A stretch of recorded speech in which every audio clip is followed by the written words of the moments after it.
Hey everyone, and welcome back to The Explainer. Have you ever just looked at a map and wondered about those places that are just completely wiped from our itineraries? Well, today we're diving into strictly off-limits locations across the entire globe. And to be clear, we're not talking about private properties here. We're talking about zones where humanity is actively, legally, and sometimes physically barred from entering. And as you'll see, it's for some incredibly specific, totally fascinating, and honestly, sometimes downright terrifying reasons. I mean, what actually happens when the Earth itself puts up a giant "Do Not Enter" sign? In this explainer, we're going to uncover the historical, the scientific, and even the sociological reasons behind the world's absolute most mysterious forbidden boundaries. We're going to look at exactly why crossing these specific lines could mean prison, terrible injury, or, even worse. Okay, let's dive right into this. Here is our roadmap for today.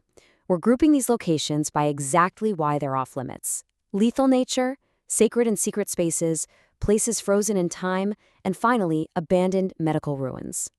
So, starting us off with Chapter 1, Lethal Nature, When Biology and Geology Attack. Picture this. Deep in the ruins of an ancient city in Turkey, there's this stone doorway that, historically, was known literally as the gate to hell. For thousands of years, the Romans and Greeks genuinely believed that Pluto, the god of the dead, lived right beyond it, and local priests would hold these incredibly terrifying public demonstrations. They'd lead bulls or goats right up to the opening, and without anyone even touching them, the animals would just suddenly collapse and die. But the priests, they'd walk in and out, totally fine, looking like they possessed some sort of actual divine power. But, as you might guess, modern science reveals a totally different truth. Researchers brought in gas sensors and discovered that the cave sits right on top of a massive geological crack in the Earth's crust, and it's actively leaking huge lethal amounts of carbon dioxide. So what's really going on here? It all comes down to how this gas actually behaves. Because carbon dioxide is heavier than air, it settles into this thick, completely invisible layer right at the floor of the cave. So the physics of this are just fascinating. Basically, the tall priests survived because their heads were physically above that invisible gas cloud. Meanwhile, the shorter animals were breathing in just pure, concentrated poison right at ground level. And get this, even today, even though we understand the science perfectly now, the site remains heavily fenced off. Because that invisible gas layer is still there and it's still incredibly lethal. All right, now let's shift gears from an invisible gas to a very visible, very real threat. 80%. Just keep that absolutely staggering fatality rate in the back of your mind for a second. We are traveling to a really beautiful green paradise just off the coast of South Carolina. Now, if you're looking at it from a boat, it looks perfectly inviting. But if you even try to step foot onto the sand, armed patrols are going to stop you immediately. Welcome to Morgan Island. And wow, its history paints a pretty wild picture. Back in 1979, over 4,000 monkeys were brought here all the way from Puerto Rico. Basically, during a massive viral outbreak, the government desperately needed an isolated, clean breeding colony for medical testing. And since monkeys can't easily swim to the mainland, this remote marshland was basically the perfect spot. But here is the exact reason why you are strictly banned from ever visiting. Most of these monkeys carry the herpes B virus. Now, in monkeys, it's basically just like catching a common cold. But if it jumps to a human through a bite or a scratch, it attacks the central nervous system. And that leads to that 80% fatality rate we mentioned, assuming you don't get immediate treatment. Plus, these guys are incredibly territorial. They will literally drop down out of the trees to mob and swarm anyone they don't recognize. So definitely not a tourist destination. Moving on to Chapter 2, Sacred and Secret Spaces, the Power of Preservation and Exclusivity. Now, deep in a Japanese forest sits the Issei Grand Shrine, which is dedicated to the sun goddess and houses a legendary sacred mirror. But what is just absolutely fascinating here is their 20-year cycle. Check this out. Instead of repairing the old buildings like you'd expect, workers actually build a totally identical version of the shrine on an empty plot of land right next door. And once it is absolute perfection, they carefully move the goddess's spirit and the treasures over, and then they completely tear the old building down to the bare ground. And this exact process, it has happened 62 times since the year 690.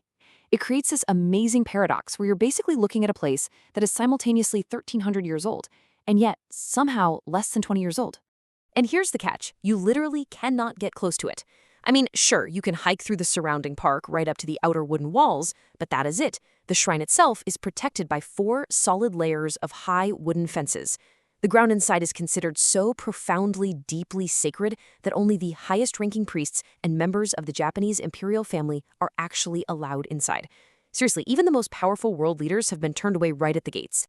Okay, let's jump over to a totally different kind of sanctuary, located right smack in the middle of bustling Manhattan traffic. Deep underground, beneath the Morgan Library, sits this massive, high-security vault. Now, this was the personal collection of J.P. Morgan, one of history's most powerful bankers, and he collected some of the rarest, most influential objects on Earth. While the public rooms upstairs show off some of the items, this underground vault, it features these massive thick steel doors and constant 24/7 surveillance. It's accessible to only a tiny, tiny handful of curators. And what's inside? We're talking original musical scores handwritten by Mozart, completely unpublished explorer journals, ancient religious texts, and, of course, rumors of even more incredible hidden treasures that the public has never seen. All right, Chapter 3, Frozen by War and Time, the eerie beauty of rapid abandonment. Back in the early 1970s, the Varosha resort in Cyprus was the absolute high-end destination for huge celebrities. We're talking Elizabeth Taylor level. It was packed with luxury hotels and brand-new car dealerships. But the post-1974 reality is, well, it's pretty grim. When war broke out between Greece and Turkey, the approaching Turkish army caused all 40,000 residents to basically just drop everything and run. I mean, they thought they'd be back in a few days, but they never returned. Barbed wire went up almost immediately, creating a literal 1974 time capsule. Crazy enough, up until very recently, you could actually peek in and see vintage cars slowly rusting away inside showrooms, with the original new car stickers still sitting right there on the windows. From Cyprus, let's travel back to Japan, specifically to this quiet little residential neighborhood in Yokohama. What you're looking at is the Negishi Grandstand, which is the very last remaining piece of what used to be a massive horse racing track. Now, after World War II, the U.S. military actually repurposed it as a printing press, and then they kind of just walked away from it in the 80s. So today, the government won't tear it down because it's technically a historical site, but they absolutely will not open it to the public either, because it is essentially an unstable maze of rotting floors, staircases that lead absolutely nowhere, deep, open elevator shafts, and get this, thick layers of bird droppings that have astonishingly become highly toxic over the decades. It is heavily guarded by police because, honestly, it is quite literally a death trap. And, speaking of decay, we have to talk about the Mont CLC forts sitting right off the coast of England. These are these massive World War II concrete and steel towers hoisted up on stilts, originally built to shoot down German planes and spot sea mines. They were totally abandoned back in the 1950s, so you might be thinking, hey, why can't I just take a boat out there and explore? Well, no way. The physical hazards are just extreme. The rusted metal walkways have completely snapped off into the churning sea below, and the access ladders will literally crumble right in your hands. Inside, it's really nothing but rusting military remains and seabirds. Combine all that physical danger with the absolute bureaucratic nightmare of international waters and overlapping legal chaos. Yeah, these forts are remaining strictly out of bounds. Which brings us to our final section. Chapter 4, Abandoned Medical Ruins. Sites of Tragedy, Healing, and Decay. The Ganjim Psychiatric Hospital in South Korea just brilliantly illustrates exactly how urban legends are born. So the local myth claims that patients were dying mysteriously, which caused the owner to panic and flee the country. But the actual, boring economic reality, it just closed down in the late 90s due to some mundane sewage issues and a lack of funding. But the ghost hunter myths actually got so insanely out of hand that the owners had to install high-tech cameras, motion sensors, and thick barbed wire just to keep all the trespassers out. And interestingly, even though the actual building was finally demolished a few years ago, the land itself remains strictly prohibited and is constantly watched to this very day. Now over in Germany, just outside Berlin, sits the Belitz-Hallstatten Sanatorium. This is a massive 60-building complex with a genuinely wild history. It started out as a tuberculosis treatment center in the early 1900s, but then it evolved during World War I into a German military hospital, which is actually where a certain infamous soon-to-be dictator was treated for a leg wound. After that, it became a Soviet hospital, and then, post-Cold War, it was simply left behind, totally abandoned. Today, the entire place is sealed off, blanketing in peeling paint and creeping moss, with basements that are just completely flooded with stagnant water. Because urban explorers kept sneaking in and getting severely hurt in the collapsing rooms, guards and tracking dogs now actively patrol the grounds. Though, thankfully, you are actually permitted to safely view it from a specially built treetop path. Our final location today carries a really deep, solemn, emotional weight. When the Willard Asylum for the Chronic Insane in New York finally closed its doors in 1995, workers went up into the attic to clean up and found something just heartbreaking.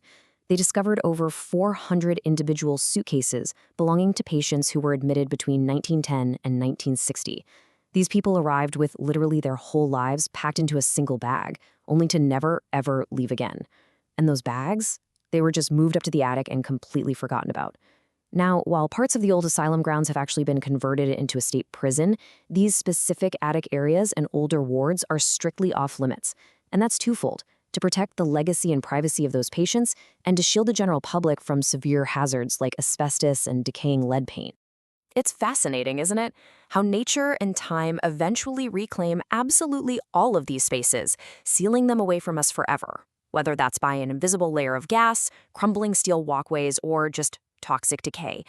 But seeing these locations and learning the real histories behind all those barriers really makes you wonder. If you had the keys to just one of these forbidden places and you were completely 100% safe from harm, which door would you unlock? Thank you so much for exploring with me today. Keep asking questions, stay curious, and we'll see you next time right here on The Explainer.